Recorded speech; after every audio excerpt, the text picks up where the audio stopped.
6h15 sur le parking du stade Georges Chaumette. Les derniers producteurs arrivent de leur terrain et s'installent sur l'un des 22 emplacements bien définis. 20 d'entre eux sont occupés en ce 3e samedi de marché des producteurs. Ici, il y a déjà foule, les fils sont balisés, les vendeurs et les périmètres barriérés et le service de sécurité calme les plus énervés. Tout semble rouler, mais pour Christiane Koupamoutou, vendeuse à l'année sur ce même parking cayennais, c'est un début de journée orchestré au millimètre. Normalement, je suis là, la première place qui est là, mais ils ont mis du monde. Donc, comme je m'attendais déjà à ça, j'ai mis mon 4x4 ce matin-là pour me tenir une place. Donc là, je vais déplacer mon 4x4 et je vais me mettre là. Employée à l'hôpital de Cayenne, Christiane est pluriactive. Elle transforme plus de 20 fruits en jus locaux, en sorbet et en kalawang. Elle paie autour de 300 € par an à la mairie de Cayenne pour vendre ses produits ici quand elle le souhaite. Mais depuis l'installation du marché de la FDSEA, elle n'a plus accès à son emplacement et ne peut pas s'installer dans le périmètre. Ses habitués la cherchent souvent dans l'enceinte et ne la trouvent parfois que par chance. Les deux, ils ont failli. Non, parce que c'est au coin là-bas. Donnez mon coin là-bas. Mais là-bas, tu veux faire quoi?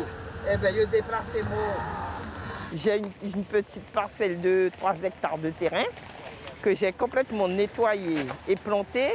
Donc je récupère un petit peu sur mon terrain et beaucoup sur les marchés. C'est cette situation qui semble être à l'origine du problème. Les fruits de Christiane ne sont pas en majorité de sa propre production.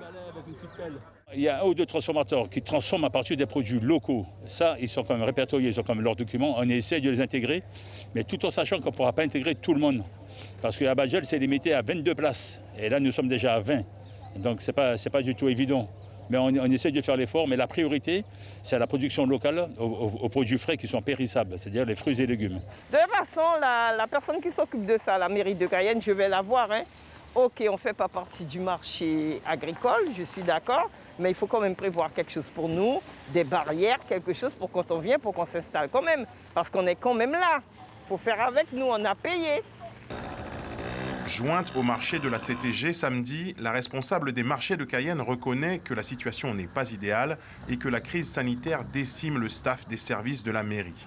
Christiane, elle, attend au minimum des barrières pour permettre la distanciation avec ses clients, principe de base des gestes barrières. Suivez l'info sur Guyana Première, télé, radio et Internet.